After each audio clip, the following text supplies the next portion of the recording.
better get my glasses.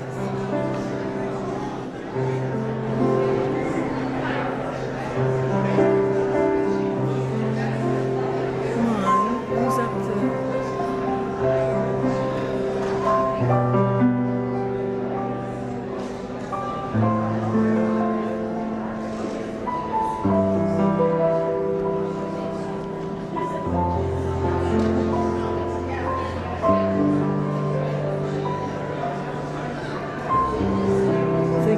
Go now.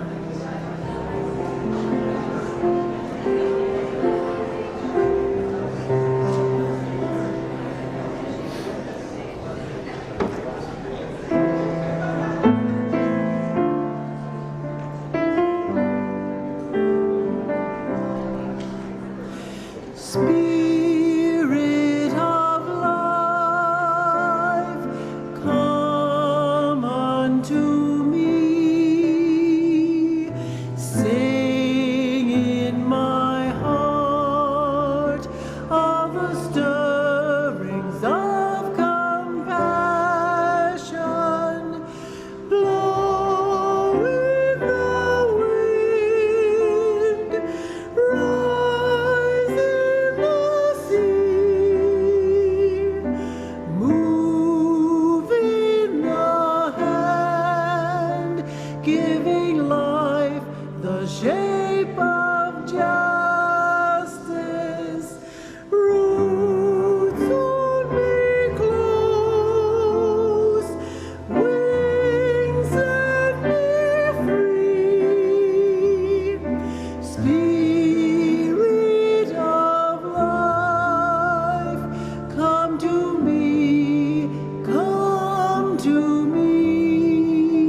Oh, that was nice.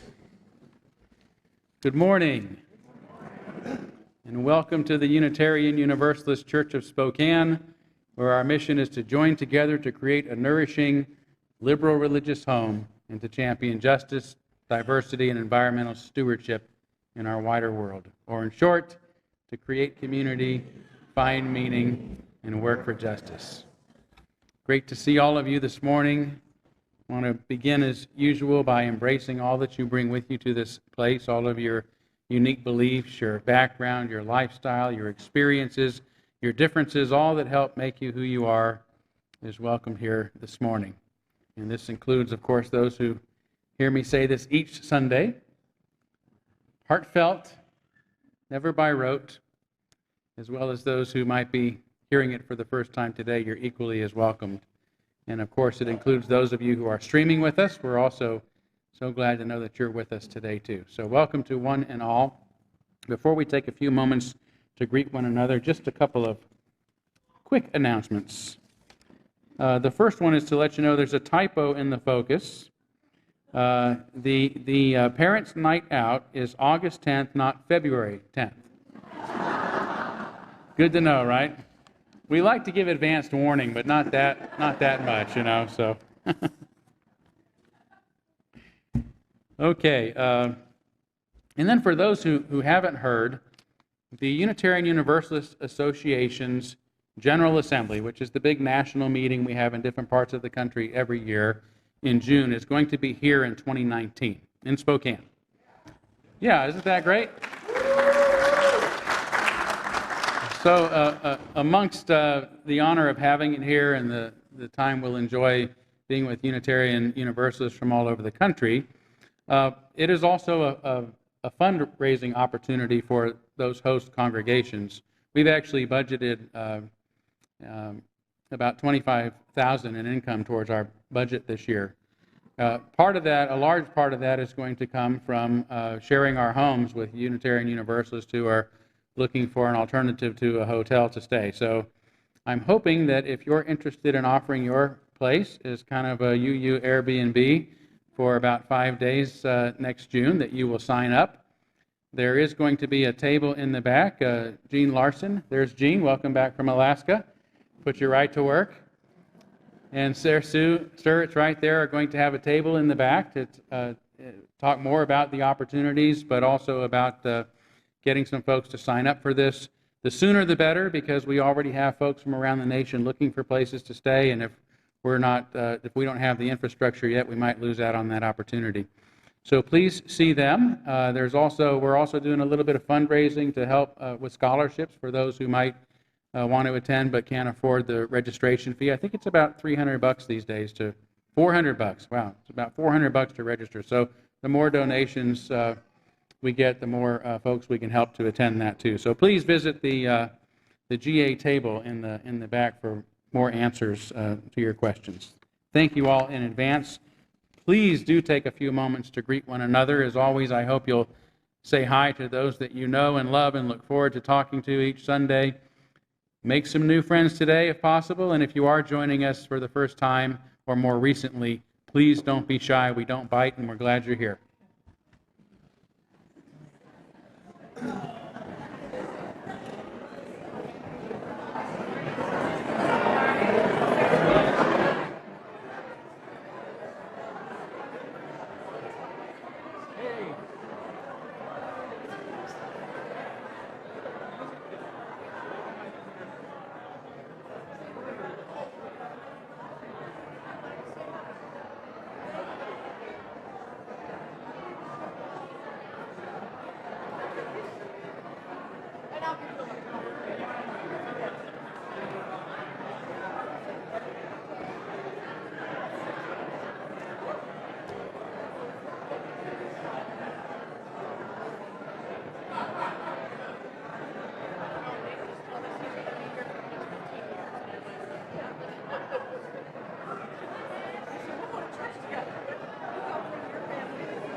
Oh, I got it, yeah. Okay. As always, there will be more opportunity to visit with one another during our social hour immediately following the service. And guess what? Today there is a ice cream social to enjoy on this hot day, as well as potentially raise some funds for our GA scholarship. So please do stick around for that. For now, we are going to move forward with our service by lighting our chalice, the symbol of our faith, the symbol of our unity and our solidarity, of our openness and our inclusion, of our community and our individual uniqueness. May this small flame be our offering of warmth to those who are cold and alone, and a light to those in darkness. May it be a flame that ignites justice in our world and a beacon of hope to those in need, and may it reflect at least a spark of truth wherever truth has been lost and cast a healthy shadow of doubt wherever it's been found.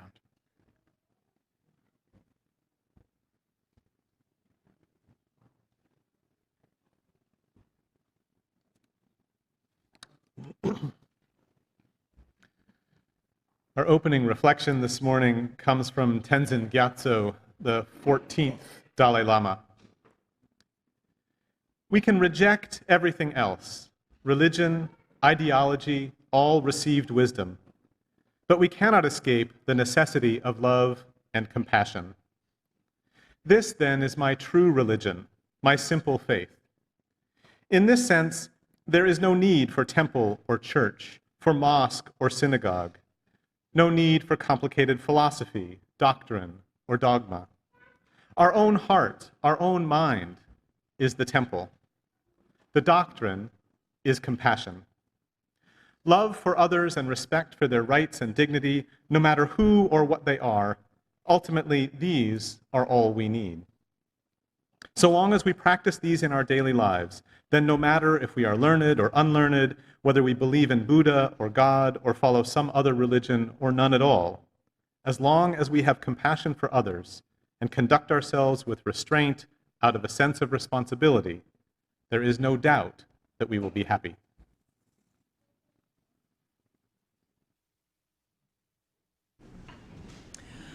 Our first in-service hymn today is, I think, a favorite of this congregation, and it's an obvious choice for this morning. So please stand as you're willing and able to sing 1008, When Our Heart is in a Holy Place.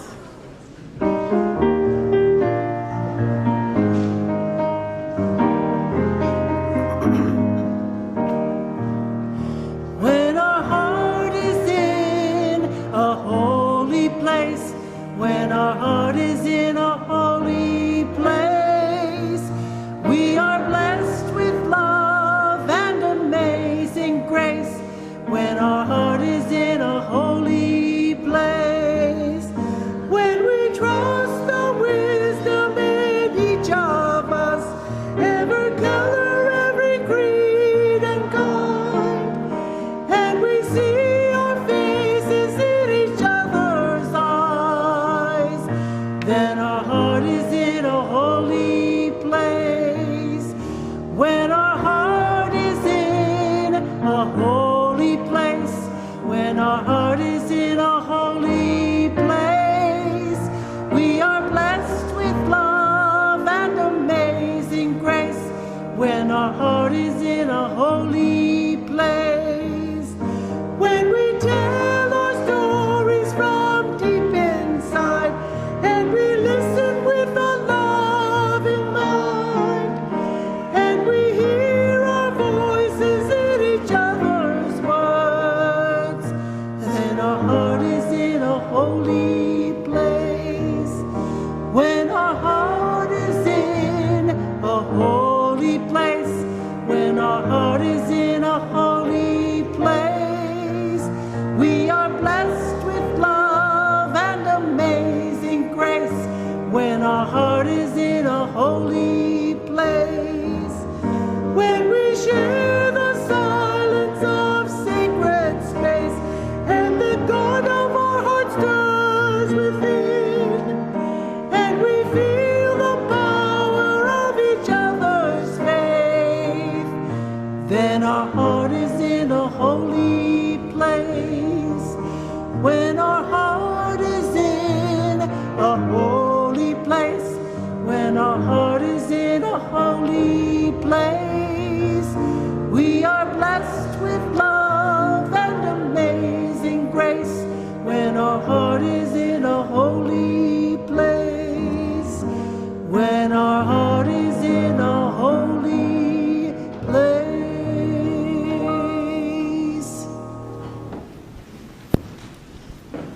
How about all the young at heart and the children come up for a story?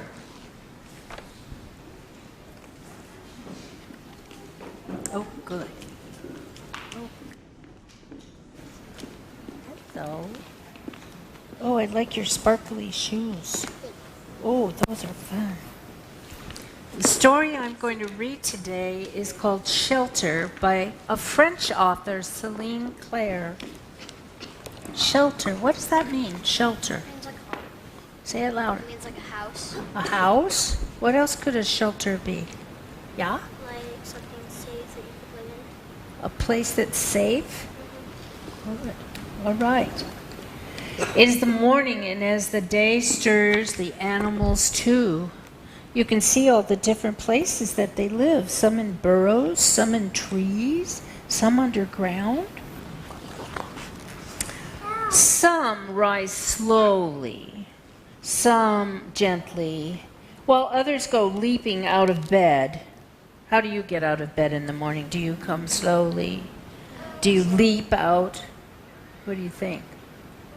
What do you do? Walk in. You walk out? Perfect. Anybody else? No leaping.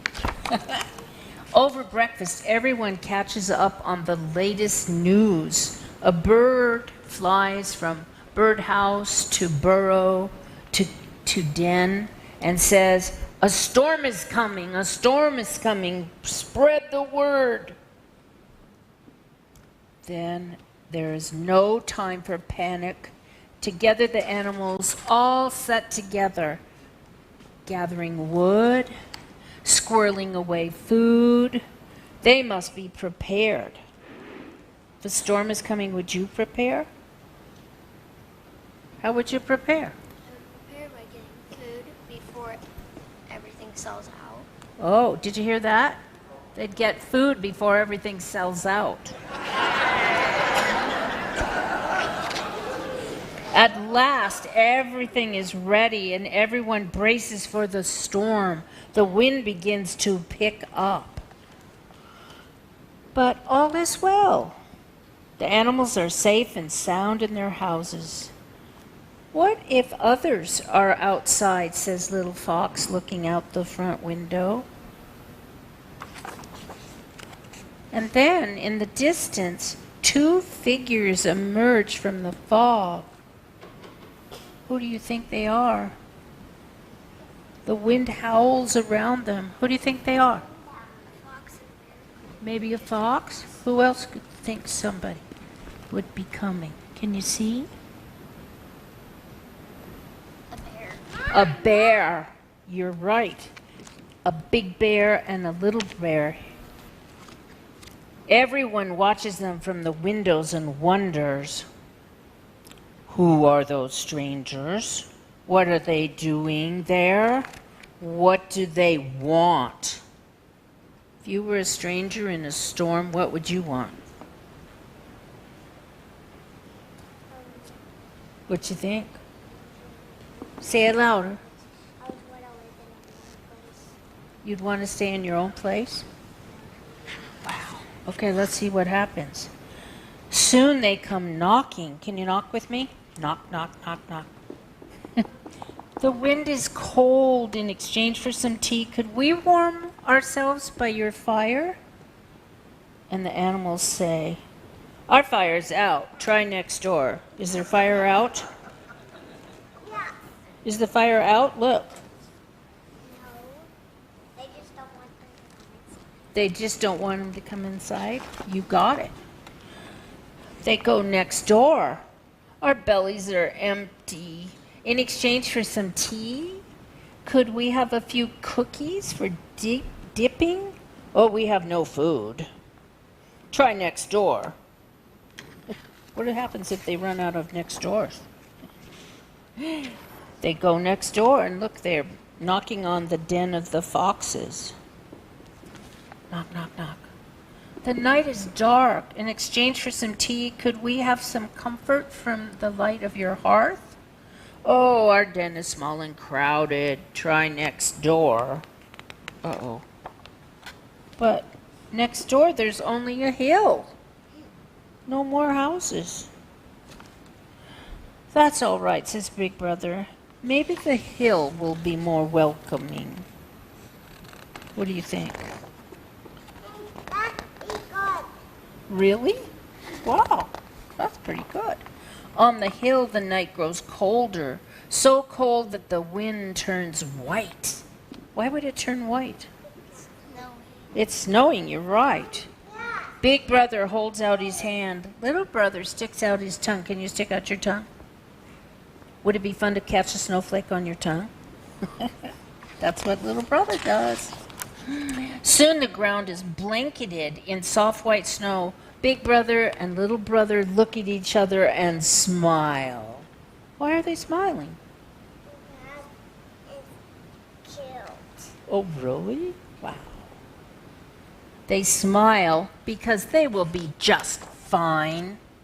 But back at the fox's den, there is danger. The snowfall is so heavy that it becomes more threatening than the wind. Look at that. The roof folds and twists, ready to give way. The roof fell down on them. Wouldn't feel comfortable, would it? Quickly, everyone out, says Father Fox. But look what little fox does. What does he grab? Can you see? Honey. Honey. Honey. And it could also be a jar with cookies. What can you do with a storm and cookies? Oh, yes.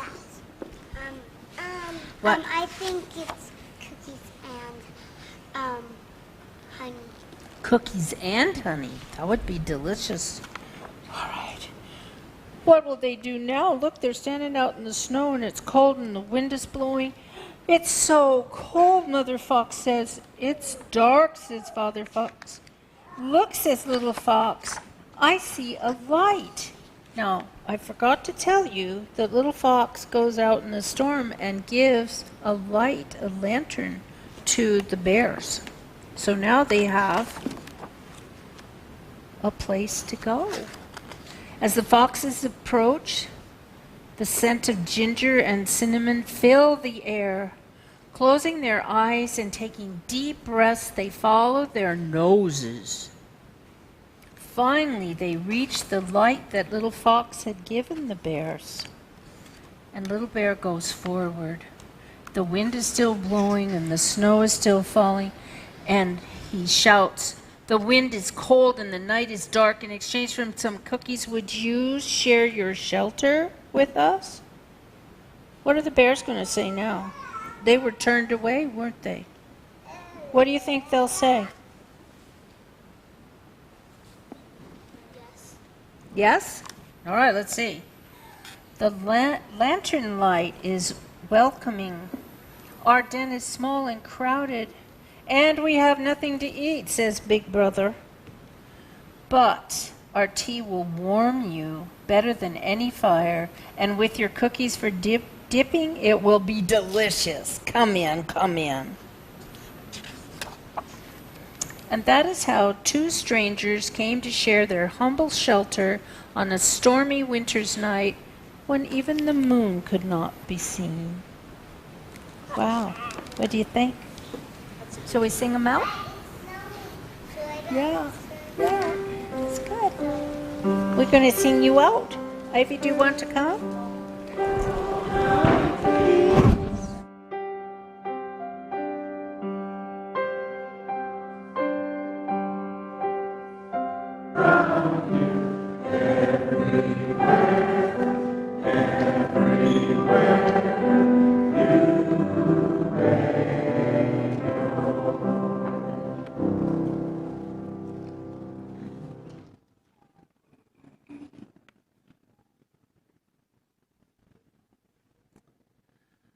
We now gratefully give and receive this morning's offering, which sustains this community and its mission to the wider world.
you, Michelina. We're now going to kindle our candles of care for those who are most on our thoughts this morning, and want to begin with a candle for all of those children and families that remain separated in our country. A candle for the victims of two shootings that happened yesterday, one in New Orleans and one at a nursing home in Texas. The victims of those fires in California and Greece and other places around the world. And also want to kindle a candle for Anna Bambicius, whose sister-in-law passed away unexpectedly on the 13th in San Bernardino. And want to have a candle of celebration for Billy and Kelsey and Alex Christensen, and there's grandmother Donna there. After 3 years, they finished the successful adoption of their wonderful daughter Brooklyn on July 26th. So congratulations to all of you.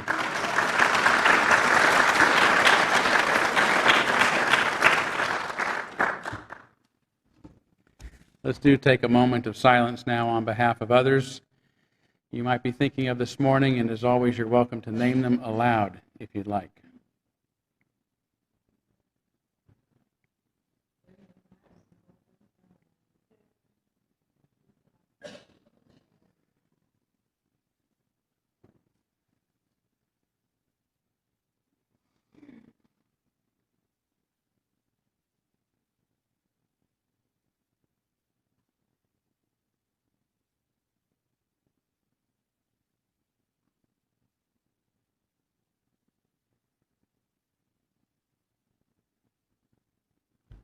Those named aloud and those embraced in our silence, and all those who are suffering in our world at this hour, we hold in our community with compassion.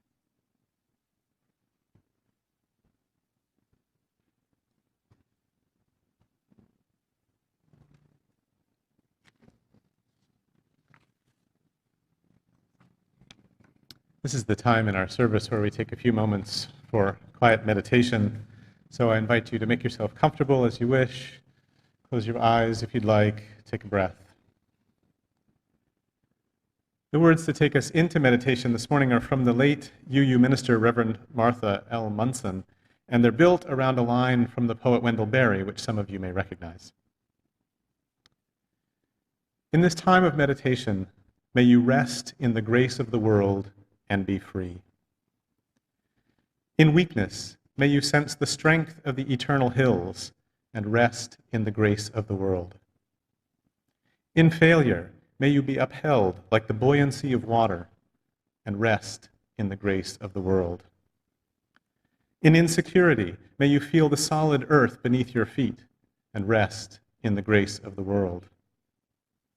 In despair, may you hear the joy in birds singing and rest in the grace of the world. In fear, may you feel the warmth of the sun and rest in the grace of the world. May you rest in the grace of the world.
For our reading today, I'm going to invite you to join me in a responsive reading, number 572, in the back of your gray hymnal, number 572.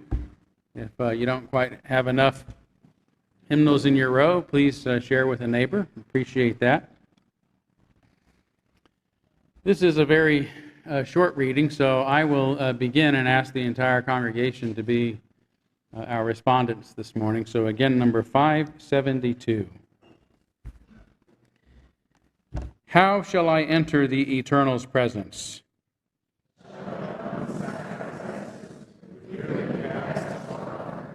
Would the Eternal care for rams and thousands, or for oil flowing in myriad streams? But to be just and kind.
Levi, thanks again. That was wonderful. Appreciate it.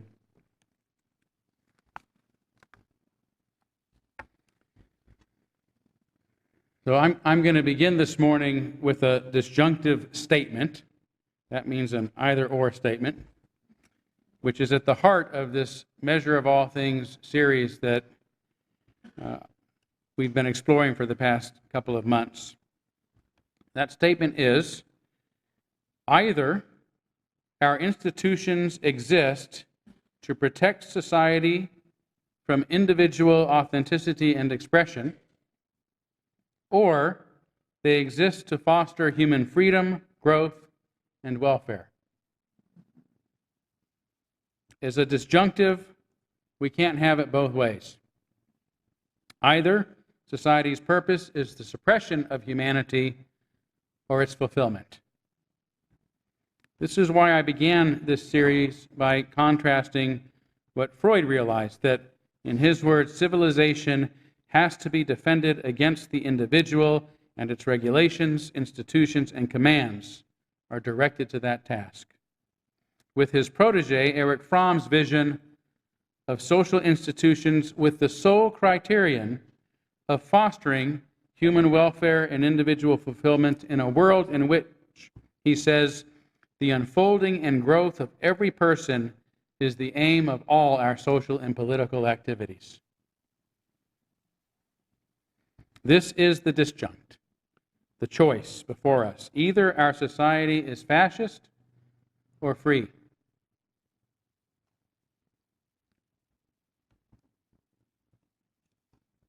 Either it is suppressive or liberating.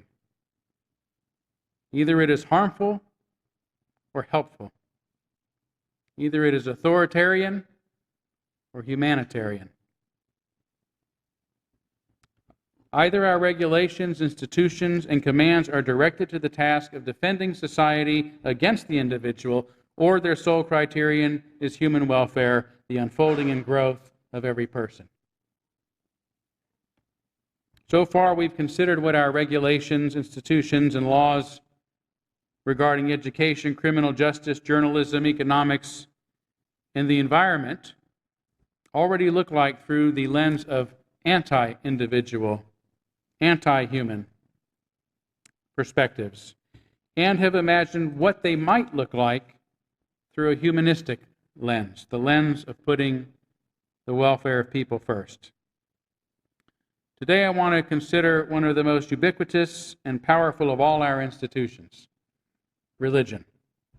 Throughout human history, religion has been on both ends of this disjunct, sometimes used as a tool of suppression and oppression, and sometimes for the purpose of liberation, justice, and human well-being. It has sometimes been authoritarian, and again, sometimes humanitarian. In Karen Armstrong's book, The Great Transformation, about the beginning of our religious tradition, she tells us that sometime between 900 and 200 BCE, in 4 distinct regions, the great world traditions that have continued to nourish humanity came into being. Confucianism and Taoism in China, Hinduism and Buddhism in India, monotheism in Israel, and philosophical rationalism in Greece.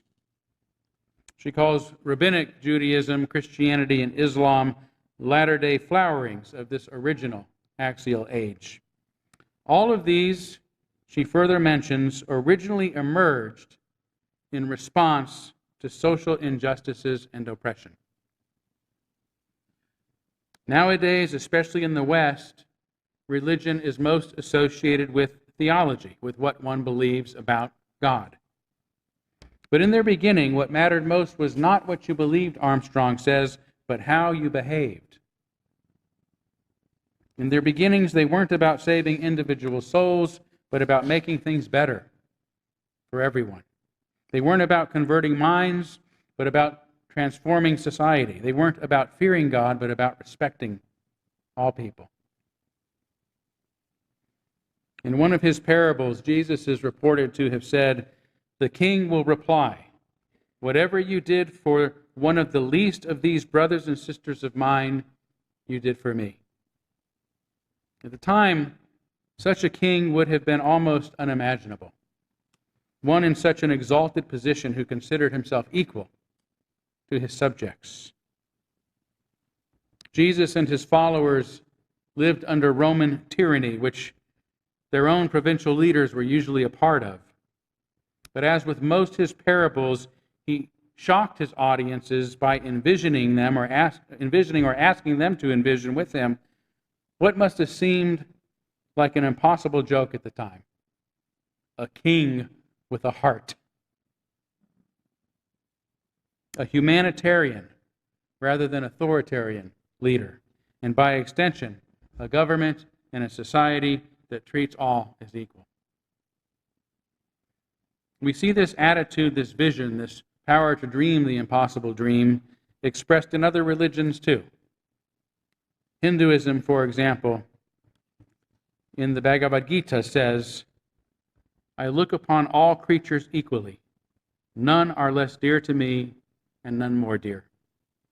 Judaism's Midrash exclaims, "I call heaven and earth to witness, whether Jew or Gentile, whether man or woman, whether servant or freeman, they are all equal in this, that the Holy Spirit, the Spirit of wholeness, rest upon them in accordance with their deeds."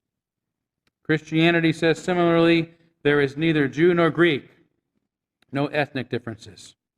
There is neither slave nor free, no economic differences. There is neither male nor female, no gender differences, for you are all one in Christ Jesus. Islam teaches that for the white to lord it over the black, the Arab over the non-Arab, the rich over the poor, the strong over the weak, or men over women, is out of place and wrong. And Jainism states, the law is that which leads to welfare and salvation. It forms conduct and character distinguished by the sense of equality among all beings. And of course, it was the Greeks who first imagined democracy, what it might look like for people to govern themselves, each with an equal voice, without any need for kings or tyrants to begin with.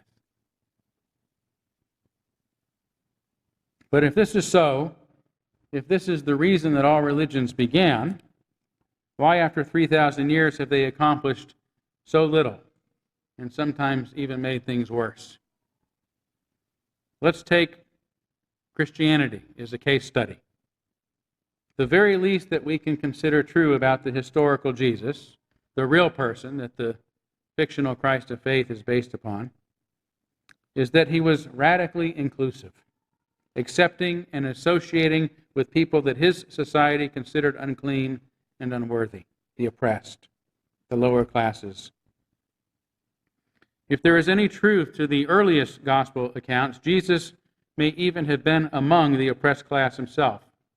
But upon his baptism, as the story goes, he had an epiphany that he, too, is a child of God, and thus had the right to also be considered and call himself a son of man, a child of man. In other words, a human being who deserved to be treated with the same respect as everyone else, regardless of his conditions. This was the same message, his good news, that he tried to bring to everyone he met, especially to the oppressed, that you are a child of God, made in the image and likeness of God, and deserve to be treated with respect, compassion, and equality. You are a brother and a sister to the king. You are royalty. And society, along with its regulations, institutions, and laws, should treat you as such. The laws were made for the benefit of people, not people to benefit the laws. The first generation of Christians took this message seriously, along with the parallel, though independent, message of Paul, who never met Jesus or mentioned anything about his life or his teachings, yet also taught a radical form of inclusion. Although half the writings attributed to Paul are forgeries, some of which are meant to actually contradict his authentic egalitarian letters, his message of racial, economic, and gender equality was revolutionary. Early Christians believed in it so much that they put it into practice by establishing communes in which everyone shared all that they had with each other. Jews and Gentiles, rich and poor, men and women were all considered equals. In fact, the first Christians took Paul's message of radical inclusion and equality so seriously that some of the men started wearing women's headscarves to worship, and some women kept their heads exposed, like men. In other words, they were so inclusive and equal that there were actually transgender folk and cross-dressers in the first Christian churches. You're not going to get that at the Southern Baptist Church, I can tell you that.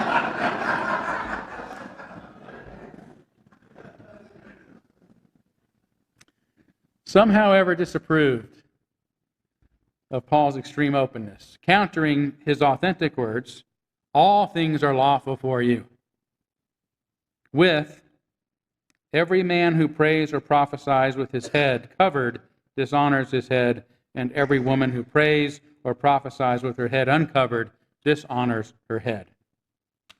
In addition to falsely ascribing these words to Paul, some also countered his egalitarian teachings by reestablishing hierarchy and patriarchy among Christians. Wives, submit to your husbands, as is fitting to the Lord, pseudo-Paul says, and slaves, obey your masters in everything. Completely counter to his authentic teachings. So the communitarian, humanitarian, egalitarian society the first Christians tried to establish didn't last a single generation. Fromm says the original concept of Christ was contained in the adoptionistic dogma, which said that God had adopted the man Jesus as his son. That is to say that a human being, a suffering and a poor one, had become like God. Alas, he continues, the revolutionary idea of the elevation of humanity to divinity had been substituted by God's act of love to come down to humanity, as it were, and thus save them from their corruption. The emphasis was no longer upon human worth and dignity, but upon human sin and deprivation and the need to be saved from ourselves. By the time Rome adopted Christianity as the official state religion at the start of the 4th century, the whole thing got turned on its head. As Fromm writes, Christianity, which had been the religion of a community of equal brothers and sisters, without hierarchy or bureaucracy, became the church, the reflected image of the absolute monarchy of the Roman Empire. Freud presumed that this same dynamic, this inability for society to withstand individual freedom and equality for long, is what actually gave rise to religion to begin with. Borrowing from Darwin's primal horde theory, Freud suggested that early human societies, like those of other apes, were comprised of small groups dominated by a powerful male. Each of the hordes, he said, stood under the rule of an older male who governed with brute force, appropriated all the females, and belabored or killed all the young males, including his own sons. Some of the younger males, he speculated, band together to kill their dominant father. Then, to maintain peace amongst themselves, they sought to become equals. The power of the father was broken, Freud said, and families became regulated by matriarchy. Unfortunately, their patricidal guilt eventually got to them, whence they projected onto women, which explains the emergence of myths of attributing the existence of evil to women, right? Eve ate the forbidden fruit, Pandora opened the box. To compensate for this guilt, society then reestablished patriarchy by erecting surrogate father figures, projected onto animals at first, and then onto totems, and then heroic figures, and eventually to invisible gods. Perhaps we're seeing a little of this same dynamic in current events. The election of a racist, authoritarian leader like Trump on the heels of Barack Obama's presidency, our nation's first black president, who many felt represented a major step towards racial equality in our society, shows how difficult and short-lasting such advances can be. Authoritarianism thrives on inequality and hierarchy, and many people prefer the feeling of security to the uncertainties associated with genuine freedom. Freedom of authentic expression, the freedom to participate, the freedom to become. We can only hope, slow as it may be, that the arc of history really does bend towards justice. But if it does, it will not be by magic or miracles. It has not been by magic or miracles. It's not automatic. If it bends because we make it bend. Because enough of us see the injustice, the inequality, the discordance, the imbalance in the world, and strive to find better ways. Throughout our history, religion has been a mixed bag in this effort. It often emerges, as we have seen, in response to the inhumanities that we perpetuate upon others. Yet it is later twisted to justify the same cruelties it was meant to prevent. Still, within most major religions, humanity's highest aspirations towards peace and justice and compassion manage to remain, calling upon us to fulfill our human power to love ourselves in and through each other, and to love the earth and our fellow creatures, because love, the kind of love that underlies all types of love, Fromm says, means respecting and caring and taking responsibility for the welfare and growth of those we love. He also said that at the highest stage of theological development, when religion is at its best, God ceases to be a person, a man, a father, but becomes the symbol of the principle behind the manifoldness of phenomenon. And that principle, he says, transforms God from the figure of a father into the symbol of God's principles, those of justice, truth, and love. God is truth. God is justice. The Hebrew prophets understood this in their devotion to justice, like Isaiah, which says the entire purpose of religion is to bring relief to the poor, to heal the downtrodden, to proclaim liberty to the oppressed, and to set the captives free. And in Amos, which says, I hate and reject your festivals, your religious ceremonies stink. I cannot accept your burnt offerings and refuse to look at your animal sacrifices. I can't stand that noise you call singing and music. Present company accepted. Instead of all that, let justice roll down like waters and righteousness like an ever-flowing stream. Gandhi understood it when he said, God is not a person. God is a force. To me, God is truth and love. God is ethics and morality. God is fearlessness. And the author of 1 John summarized Christian theology and all of Jesus' teachings beautifully and succinctly in that simple statement, God is love. Yet today, rather than associating religion with principles like truth, justice, peace, and love, it is more often associated with a theological idea and the theological differences between us. It's not about what we do, it's about what we think. We're saved if we hold the right idea in our heads, not by demonstrating just and loving behavior in the world. The point of religion for many is merely spreading a theological idea, not demonstrating a better, more just and loving way to live. Yet most religions, including those that began in the axial age and remain with us today, face the same disjunctive choice with which we began. Either they will defend society against the individual, or their sole criterion will be human welfare, the unfolding and growth of every person.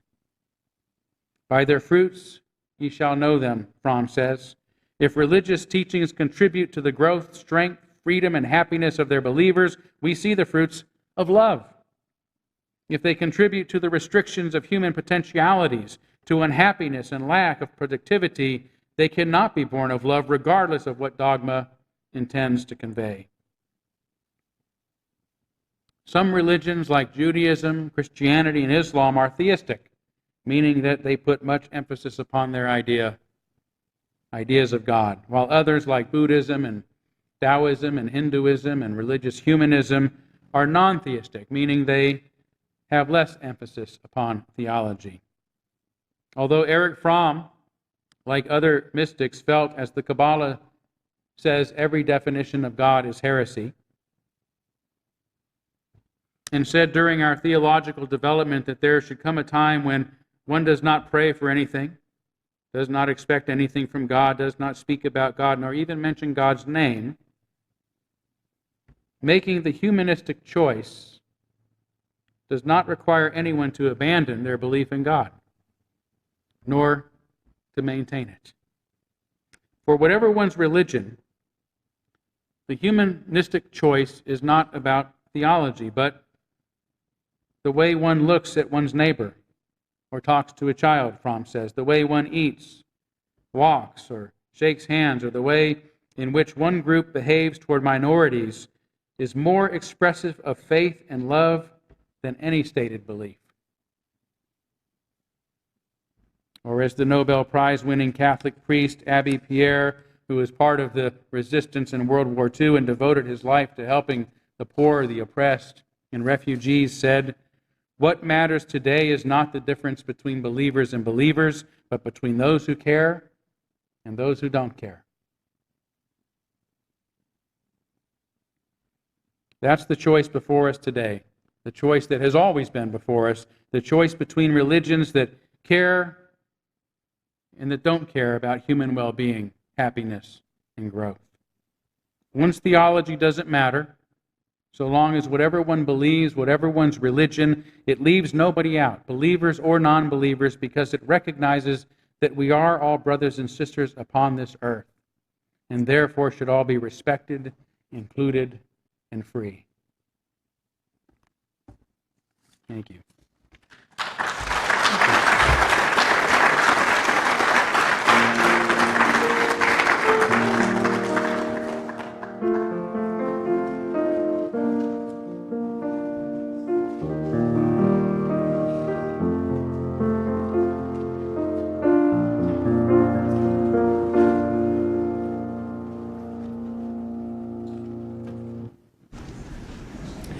Please rise as you're willing and able to sing our hymn, last hymn of the day, number 145, As Tranquil Screams.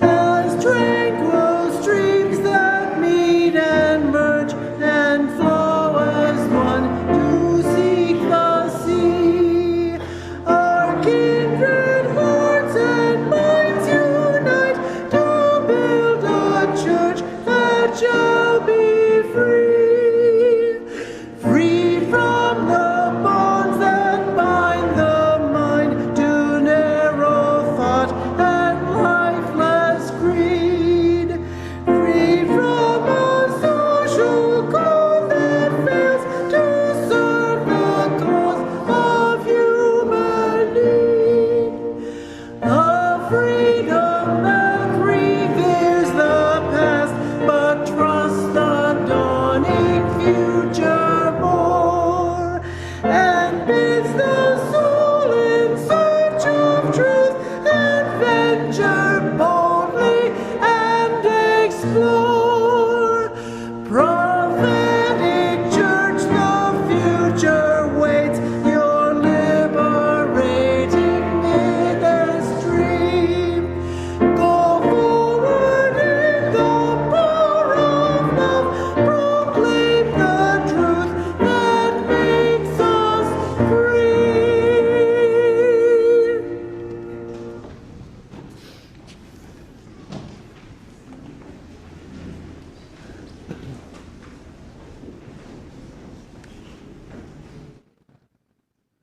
Our benediction this morning is from the Jesuit priest Pierre Teilhard de Chardin. The day will come when, after harnessing space, the winds, tides, gravitation, we shall harness for God the energies of love. And on that day, for the second time in the history of the world, we will have discovered fire. Amen. Blessed be. Salaam alaikum. Shalom.